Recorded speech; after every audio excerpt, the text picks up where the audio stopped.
Mister Barampuram Paranjyothi Badrinath. Yes sir. మీ మొదటి ప్రశ్న ఏంటంటే గాంధీని షూట్ చేసింది ఎవరు? గోడ్సేనా? అన్నా గోడ్సేనా? చెప్తానమ్మా చెప్తాను. వాడు అడుగుతున్నాడుగా చెప్పరా. తాత చెప్పరా, లేదంటే మీ అమ్మను అమ్మా. కుట్టి చంపేస్తాడు.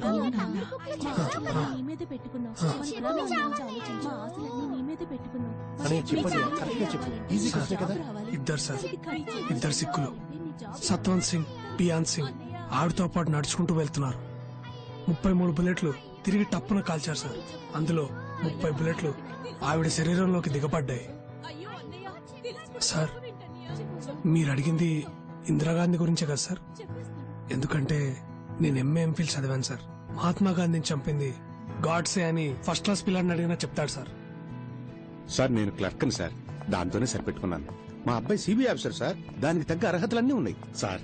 ఏ పిల్లాడైనా చదువుకునేటప్పుడు డాక్టర్ అవుతానో, ఇంజనీర్ అవుతానో, కలెక్టర్ అవుతానో అంటాడు. కానీ మా అబ్బాయి చిన్నప్పటి నుంచి సిబిఐ ఆఫీసర్ అవుతానని అనేవాడు. నాకు కల అదే సార్, వాడు ఆశయం కూడా అదే సార్. అందుకే ఆల్ ది బెస్ట్ రా. రేయ్ ఈసారైనా పోలీస్ అవుతావుగా? అవుతాను రా. రే బస్ వచ్చింది చూడు, ఈసారి మిస్ అవ్వకూడదురా. ఉద్యోగం రండి. అవుతాను రా. డబ్బులు ఇవ్వకుండా వెళ్ళిపోతున్నారా? అన్నా టీకి డబ్బులు ఇచ్చాలన్నా. ఎంఏ ఎంఫిల్ చదివారు కానీ క్లర్క్ ఉద్యోగానికి అప్లై చేశారు. తెలుసు సార్. ఈ ఉద్యోగానికి మీ క్వాలిఫికేషన్ ఎక్కువ తెలుసా? నేను సైకిల్ స్టాండ్ లో టోకన్లు ఇచ్చే పని చేస్తున్నాను సార్. నాకు ఇది పైలట్ లాంటి జాబ్ సార్. నాకు ఓకే సార్. నేను రికమెండేషన్ కోసం రాలేదమ్మా. రేపు ఇంటర్వ్యూలు ఉన్నాయంటగా, అది మీరే చేస్తున్నారని తెలిసింది. ఉత్తమ్ దాస్ గారు కూడా ఉన్నారంటగా. మా అబ్బాయికి ఉన్న అర్హతలకి గ్యారంటీగా పాస్ చేస్తాడు. కానీ మా వాడు మధ్యలో తింగరాశేసి నా పరువు తీస్తాడేమో అని భయంగా ఉంది. మీరే కాపాడాలమ్మా. నేను చూసుకుంటాను. చాలా థ్యాంక్స్ అమ్మా. గొడుగు గురించి చెప్పా. ఇదేంటిది? వేరే ఏదైనా జాబ్ చూసుకోవచ్చు కదరా, ఎందుకు నా పోలీస్ అని పడిచేస్తావు? పైగా మీ ఆవిడ తిడుతోంది, వేరే పని ఏదైనా వెతుక్కోవచ్చుగా. రేయ్ మనం కోరుకున్నది జరగాలంటే కొంత టైం పడుతుందా? పెళ్ళాన్ని తిడుతుందని లక్ష్యాన్ని మార్చుకోలేమురా. రేపు పెళ్ళైతే తెలుస్తుంది. అన్నా అన్నా అన్నా నా ఉద్యోగం గురించి చెప్పాను కదన్నా, ఏమైంది? వెంకటస్వామి చెప్పాడని చెప్పు. సరే నేను ఇంతకు ముందే చెప్పాను, నువ్వు ఒకసారి అయ్యగారు నా డబ్బులు అడిగితే నేను ఇవ్వలేనన్నా. నేను ఆల్రెడీ చెప్పాను, నువ్వు వెళ్ళి కాలు పని అయిపోతుంది. కాసు ఇరుక్కా మిస్టర్ పాండ్యన్? ఇల్ల ఇది కేవలం క్లర్క్ జాబ్ అయినా కాషన్ డిపాజిట్ కట్టాలి. అంత డబ్బు మీ దగ్గర ఉందా? డబ్బు లేదు కాబట్టి జాబ్కి వచ్చాను సార్. పని చేస్తేనే కదా సార్ డబ్బులు వచ్చేది. ఇప్పుడు ఈ జాబ్కి మీరు డబ్బులు అడిగితే మీరు జాబ్ ఇవ్వండి సార్. అప్పుడు నాకు డబ్బులు వస్తాయి కదా సార్.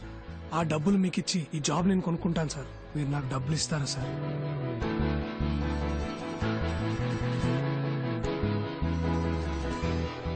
ఐ మీన్ నాకు ఈ ఉద్యోగం ఇస్తారా సార్? బాబు నీకు కొంచెం నోటు దోలు ఎక్కువగా ఉన్నట్టుంది.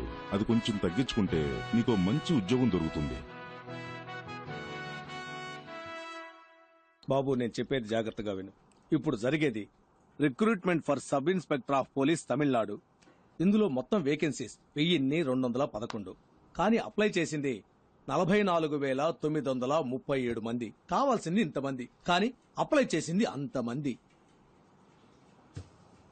ఇప్పుడు నేను ఓపెన్ గానే చెప్తాను. ఇప్పుడున్న 1211 సీట్లలో 300-400 సీట్లు మెరిట్ బేసిస్ లోనే పోతాయి.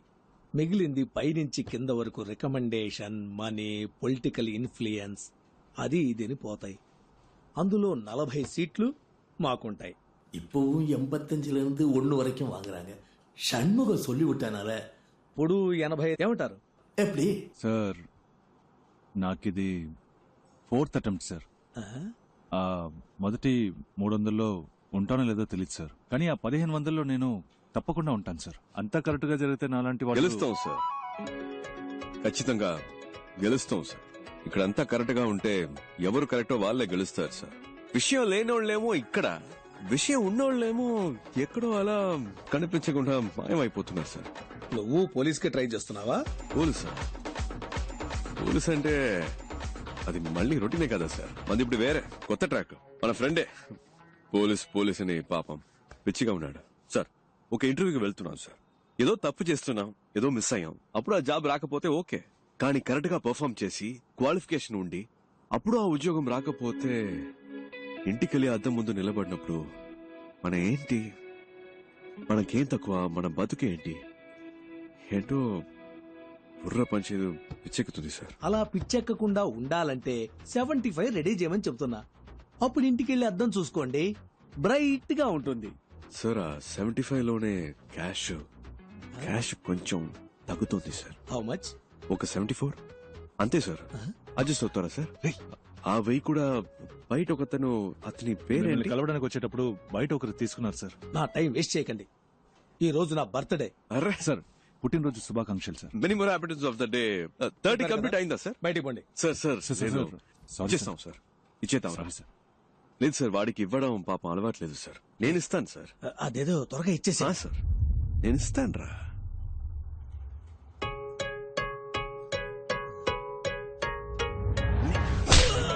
Happy birthday sir, my gift. మళ్ళీ వస్తాను. రేపటి నుంచి పోలీస్ వారా? రిజల్ట్ రానిరా. వాడితో బయటే మాట్లాడి పంపించుండొచ్చు కదే. ఎందుకు లోపలికి రానిచ్చావు? ఏంట్రా చూసే వాళ్ళు ఏమనుకుంటారు? నీతోనే మాట్లాడుతున్నానే. ఎందుకు ఇంకో మగాడు ఇంట్లోకి రావాలని అడుగుతున్నా? మగాడంటే కష్టపడి సంపాదించి ఆ డబ్బుతో పెళ్ళాన్ని పోషించాలి. అసలు నేను ఎలా బతుకుతున్నానో తెలుసా? చిరిగిన చీర కట్టుకొని. ఒక్కరోజైనా అడిగేవా ఇదేంటని? నువ్వేమైనా కొని చచ్చావా? కొనలేదుగా. అనుమానాలు మాత్రం బానే పడుతున్నావు. ఇంకా పోలీస్ అవ్వలేదుగా. పోలీస్ అయినప్పుడు అడుగు, అప్పుడు నేను చెప్తాను. వీడి దగ్గర అప్పు తీసుకున్నాను, వీడికి వడ్డీ కడుతున్నాను, అవన్నీ వసూలు చేయడానికే నట్టింట్లో అడుగు పెట్టారని ధైర్యంగా చెప్తాను. పెద్ద పోటుగాళ్లాగా అలా ఉండు ఇలా ఉండని చెప్పొచ్చాడు.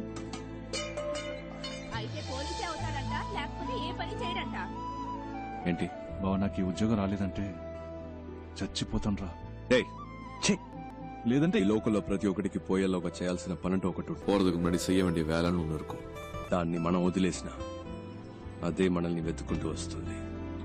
నువ్వు పోలీస్ ఆఫీసర్వే, మన సిబిఐ. రేపు నీకు రిజల్ట్, నాకు ఇంటర్వ్యూ. ఈ రెండు సక్సెస్. ఓకే, தேவையில்லாம நான் நினைச்சிட்டு இருக்காதா. పొద్దున్నే అన్ని పనులు చేయాలంటే చిరాకు ఉందిరా అబ్బాయి. టైం నా చాలా షర్ట్ నలిగినా పర్లేదు, నీ షర్ట్ నలగకూడదు. నువ్వు సూపర్ నాన్న. అయిందా? బండి తీసుకురా నాన్న. బానే ఉన్నారు, పదండి. అబ్బా మెల్లగా. చిన్నప్పటి నుంచి ఎలా అయినా సరే సిబిఐ ఆఫీసర్ అవ్వాలన్నది నీ కళ. మీ నాన్న ప్యూన్ గా పనిచేసే ఆఫీసులో నువ్వు ఆఫీసర్ అవ్వాలన్నది నా ఆశ. కానీ మా ఆఫీసులో ఉత్తమ్ దాస్ అని ఒక మడత కజగాడు ఉన్నాడు. ఉత్తమ్ దాస్, సిబిఐ. మీ ఇంటిని రేడ్ చేయడానికి వచ్చాం. Please cooperate. అనవసరంగా డిస్టర్బ్ చేయరు సార్. ఏంటి సార్, మనం మాట్లాడి తెలుసుకుందాం. 5 మినిట్స్ లోపల ఉండండి. పరశురాం, డోర్ క్లోజ్ చేయి. సార్ సార్ సార్, మీ దగ్గర దాచడానికి ఏం లేదు. ఈ ఇంట్లో ఎక్కడ పడితే అక్కడ డబ్బు ఉంది. మనం మాట్లాడి తెలుసుకుందాం. ఏదైనా ఇక్కడే మాట్లాడుకుందాం. ఓకే సార్, వీటిల్లో 10 లక్షల దాకా క్యాష్ ఉంది. తీసుకుని వెళ్ళిపోండి సార్. పరశురాం, ఈ 2 బ్యాగులు తీసుకెళ్లి ఇంట్లో పెట్టు. Back door. జాగ్రత్త, ఎవరు చూడకూడదు. ఏంటి ఏంటలా చూస్తున్నావు? నన్ను పట్టించాలని చూస్తున్నావా? సార్ పట్టించాలని ట్రై చేయకు. జాగ్రత్తగా తీసుకెళ్లి ఇంట్లో పెట్టు. ఇంట్లో నీకు వాటా ఉందిలే. హలో. ఇంటికి వెళ్ళాను, మనసు ఒప్పుకోలేదు, నిద్ర పట్ల పై ఆఫీసర్ కంప్లైంట్ రాశాను. దాన్ని ఈ మడత కాజాగాడికి ఆ పోతరిక గడి చూపించేశాడు. ఆ నిమిషం నుంచి వీడు నా మీద కత్తిగట్టాడు. ఆ కోపం నీ మీద ఖచ్చితంగా చూపిస్తాడు. ఏదో రకంగా నువ్వు మేనేజ్ చేసుకుని నేను పనిచేసే ఆఫీస్కి ఎలాగైనా నువ్వు ఆఫీసర్గా రావాలరా. తప్పకుండా జరుగుతుంది నాన్న. ఏంటి బీజీ తిలక్క? గంగాధర్ తిలక్ గొప్ప దేశభక్తుడు. Please take your seat. Thank you sir. మీ నాన్న ఆశపట్టం వల్ల ఈ ఉద్యోగం చెయ్యాలనుకుంటున్నారా?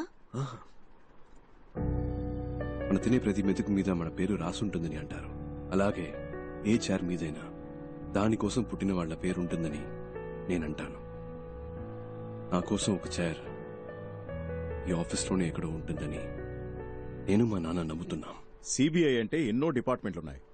అందులో మీరు ఏ డిపార్ట్మెంట్ ని ప్రిఫర్ చేస్తున్నారు? Economic offences. ఎందుకు? పార్టీ పెట్టాల్సింది డెడ్ బాడీనే కానీ డబ్బుని కాదు. ఆ డబ్బంతా తవ్వి బయటకు తీస్తే మన దేశంలో ఉన్న ప్రాబ్లమ్స్ అన్నిటినీ ఈ కల్లా పీకి పారేయొచ్చు. ఏంటి పీకే గలమా? Hello sir. Morning sir. ఏం లేదు, పీకేస్తానని వినపడింది. ఏం పీకుతావని అడుగుతున్నాను. నేను ఒక్కడనే ఏదో పీకిస్తానని చెప్పట్లేదు సార్. మనందరం కలిస్తే తప్పకుండా ఏమైనా పీకొచ్చు సార్. పీకుదాం, నువ్వు కంటిన్యూ చేయి. ఫిజికల్ టెస్ట్ పేపర్ చూడు. ఏంటయ్యా ఇతను హైటు? సార్ నిలబడి చూద్దాం.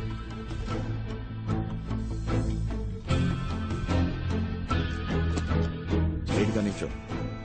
స్టిఫ్ గా నించో. ఏంటి సార్, ఓకేనా? Is qualified sir. కూర్చో. హైట్ చాలా ఇంపార్టెంట్ మ్యాన్. నువ్వు డ్యూటీలో జాయిన్ అయిన తర్వాత నీ పై ఆఫీసర్ తప్పు చేస్తాడు. అంతెందుకు, లంచమే తీసుకున్నాడు అనుకో, నువ్వేం చేస్తావు? పట్టించద్దు అని నేను ప్రాధేయపడతాను. అంతెందుకు, నీ కాలు పట్టుకున్నా కనికరించకుండా తన పై ఆఫీసర్స్ కి ఆకాశరమణ ఉత్తరం రాస్తావా? డెఫినెట్ గా నేను అలాంటి పని చేయను సార్. అయితే నువ్వు తప్పకుండా పైకి వస్తావు. ఆకాశరామన్ ఎవడు సార్ మధ్యలో? నా పేరు, అడ్రస్ రాసి మంచి పాస్పోర్ట్ సైజ్ ఫోటో అంటించి బాగా ఓపెన్ గానే చేసి, సస్పెండ్ కాదు సార్, డిస్మిస్ అవ్వడానికి కావలసిన అన్ని పనులు చేసి వాడిని, సారీ సార్, వారిని రచ్చరచ్చ చేస్తాను సార్. రాజకీయ నాయకుల ఇళ్లలో మిమ్మల్ని రైడ్ చేయమంటే మీరు ధైర్యంగా రైడ్ చేస్తారా? తప్పకుండా చేస్తాను సార్.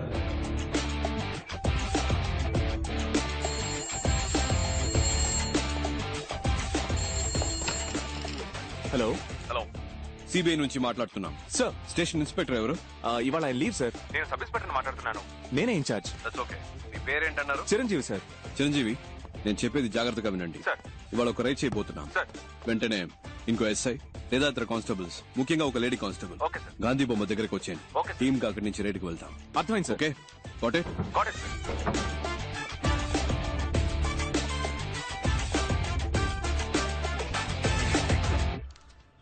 మేడం, టైం అయింది. మీరు బాగా టెన్షన్ గా ఉన్నట్టున్నారు. నన్ను లీడ్ చేయమంటారా? మినిస్టర్ ఇల్లు కనుక భయపడుతున్నారా? భయపడాల్సింది వాళ్ళు, మనం కాదు. మనసులో భయం పెట్టుకుని ఇలాంటి పనులన్నీ చేయలేం. స్టేషన్ లో చెప్పేశారా? చెప్పండి మేడం. ఇన్స్పెక్టర్ లేడు, ఎస్ఐ ఉన్నాడు. పేరేంటి?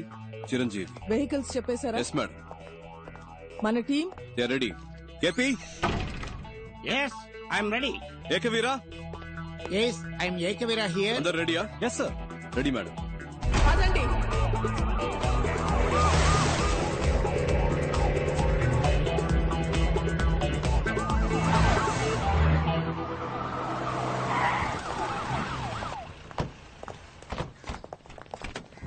సార్, ఇప్పుడు మనం ఒక విఐపి ఇంటికి వెళ్తున్నాం. మీరు ఫుల్ డే మాతోనే ఉండాలి. ఎవరింట్లో రేట్ చేయబోతున్నామో తెలుసుకోవచ్చా? Just follow the orders. Yes madam. Warrant. Sir. నీ పేరేంటి? మంగతాయారు సార్. క్యాబ్ సరిగా పెట్టుకోండి. డిపార్ట్మెంట్ లో ఉంటావు. All right, let's not waste time, let's go. Yes sir. Sir